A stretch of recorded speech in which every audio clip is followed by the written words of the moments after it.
Selamat malam itu perkenalkan ya, nama saya Alian Instruksi. Sama motor saya Supra CTR. Nah, di sini saya mau sharing pengalaman ya tentang penggunaan shock depan ADV 150 di motor Supra CTR 150. Nah, untuk pemasangan sih sebenarnya nggak terlalu ribet, cuma nanti pemasangan kita bahas di akhir aja. Kita bahas dulu tentang performanya di Supra CTR ini gimana. Jadi nanti kalau nggak cocok ya kalian nggak perlu lihat dengan pemakaiannya. Nah, untuk impresinya ya, shock ADV ini empuk banget ya, pastinya empuk banget gitu. Dibanding yang Supra GTR Ori jauh lebih empuk yang ADV karena belum. Nah, cuma ini punya saya udah nggak rawan. Ini beli second, cuma ya udah tak modif nih. Ini sekarang jadinya empuk, tapi kalau buat cornering HI mantep pokoknya. Nah, di sini kalau jalan keriting ya bukan masih oke sih, oke banget lah. Daripada standarnya sih menurutku jauh lebih oke yang ini, yang sekarang. Nah, untuk impresinya seperti apa, mari kita lihat video-video berikut ini.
berikut ini.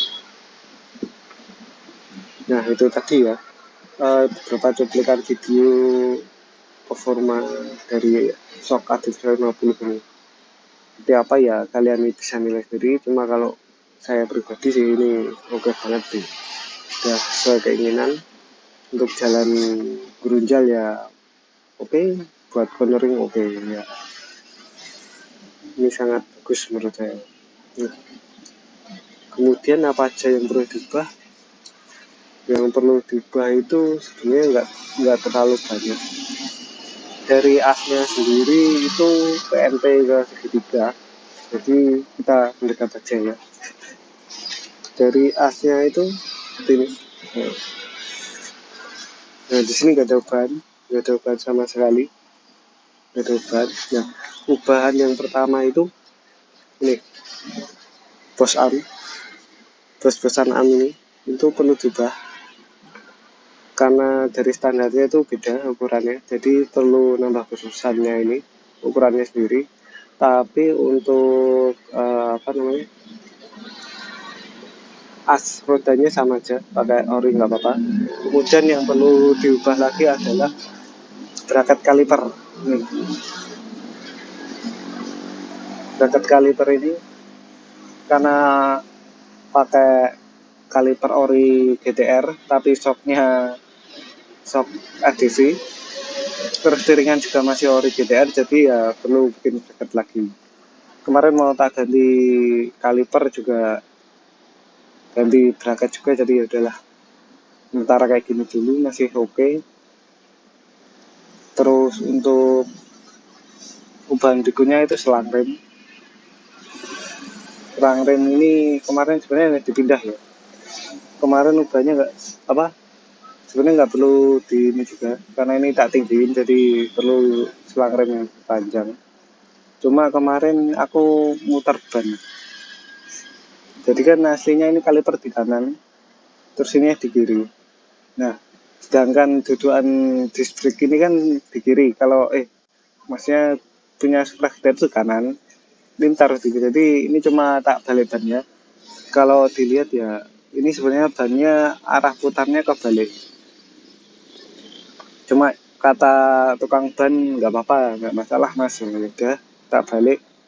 Karena mau tak balik bannya luar nggak bisa, jadi satu pelek semua. Ini mana ya tulisan arah putaran, nggak kelihatan. Intinya dia arah putarannya kebalik, cuma nggak masalah karena ini ya tahun 2016 pembuatannya. Ini jadi di sini ya.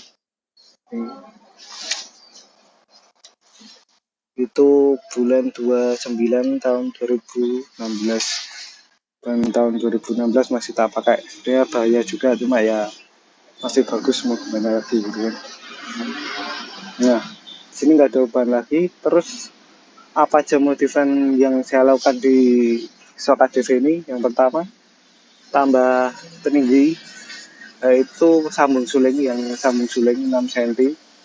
Kemarin niatnya tak sambung 10 cm, tapi kalau sambung suling katanya 10 cm rawan patah, jadi itu pakai yang 6 cm aja. Terus yang kedua tak tambahkan emulator shock untuk ngasih ribbon ke motor di sini.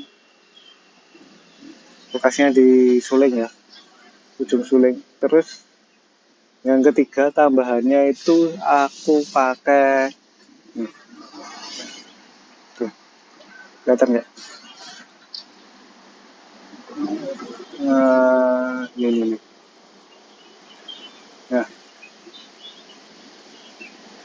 Nah ini nih, ini preload Jaster dari Bepro Racing punya CBR 150R ya. Itu tapi pemasangannya TNT, karena TNT asalkan yang model clip, jadi tutup GTR itu sama top ADV itu sama model clip. Itu dia clip itu kalau dipasang yang punya Bepro Racing CBR 150R itu juga sama clip, cuma mungkin nanti sebenarnya nggak terlalu estetis di sini, nggak kelihatan estetis, cuma yang penting fungsional kalau saya, juga nggak kelihatan. Nah Terus gimana itu kalau muter-muter ya, kunci L sebenarnya susah masuk. Ini solusinya pakai baut. Baut terus dibubutkan ke tempat apa? Dibubut untuk jadi kunci L. Kunci L, bukan kunci L tapi kunci segi 6. 6 atau 8 itulah. Nah, itu dibubutkan situ terus jadi kayak baut di sini. Nah, seperti itu. Jadi agak ribet dan harus ngapalin putarannya berapa kali. Nah, seperti itu. Nah, kalau tampilannya tuh, sebenarnya tampilannya nggak terlalu wah ya, karena standar juga. Nah, nggak bikin motor tambah ganteng, cuma ya saya cari performa, bukan cari kegantengan motor. Yang penting performa oke sesuai kebutuhan gitu. Nah, dari ubah-ubahan itu sih sebenarnya nggak terlalu banyak. Harganya juga nggak terlalu lebih mahal dibandingin GTR ya. Jadi menurutku ini worth it. Cuma kalau oh iya, sama satu lagi yang kemarin tak tambah itu oli. Oli aku pakai oli meong untuk shock depan oli meong. Jadi kemarin disaranin sama mekanik shock ya. Mekanik shock itu kalau mau tambah ribuan enak itu pakai oli diesel. Nah, oli diesel itu katanya kan dia nggak apa terpencer, tapi yang bikin ribbonnya enak dia tuh lengket. Jadi dia kayak lebih melekat di bukan di as, di kayak lebih melekat lah intinya, lebih melekat. Itu dia nambah ribbon. Nah, terus tak kasih kemarin disarankan Meditran, cuma karena oli mesin kemarin pakai oli meong juga, motor sesat ya, full auto apa OTW sesat lah. Jadi baru mesin standar cuma oli sesat, sekarang pakai shock sesat juga, olinya oli meong. Nah, cuman dikasih modern, jadi karena pakainya oli mesin meong, jadi tak kasih oli meong sekalian biar belinya sekalian gitu. Kalau beli mediteran ya belinya juga lumayan, karena nggak bisa beli 300 mili atau berapa atau 400 mili atau setengah liter itu kan nggak bisa. Jadi kemarin sekalian beli oli mesin buat oli shock sekalian seperti itu. Nah, balik lagi ya ini. Nah, ini terus sama ini aja sih, saran aja buat teman-teman gitu.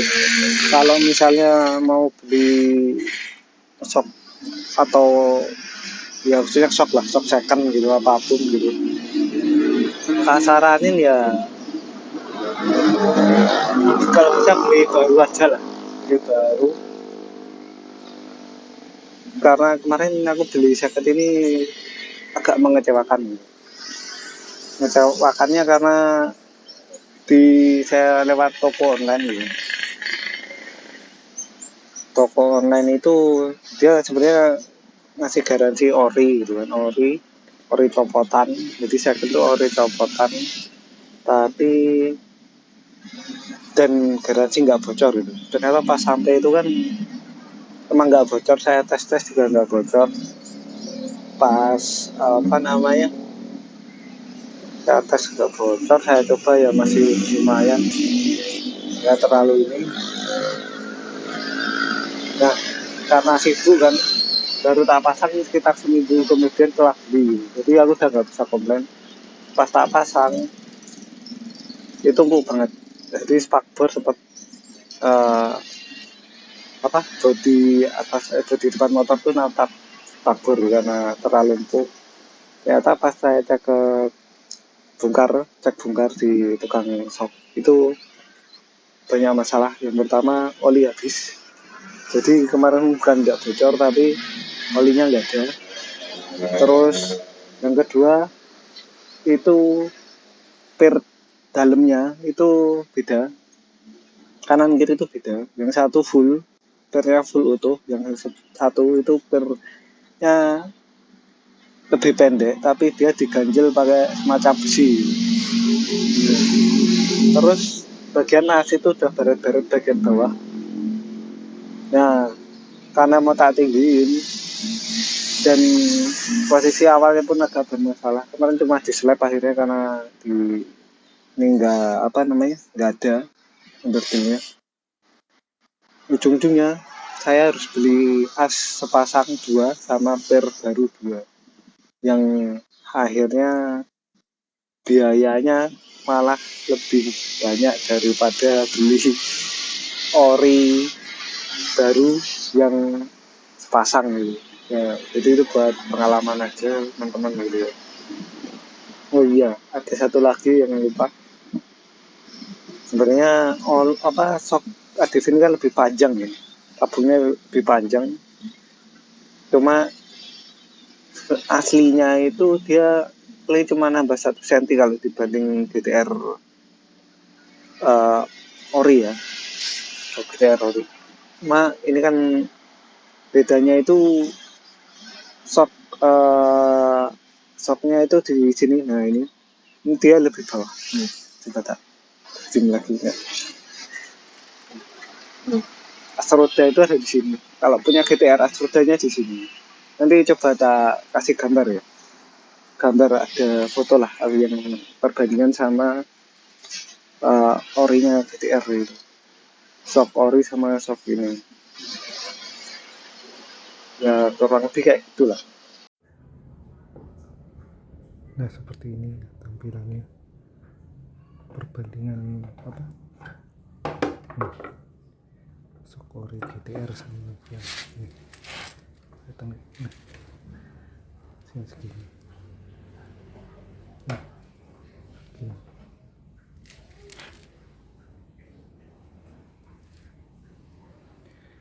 Ini sama. Sama nih. Ini segini.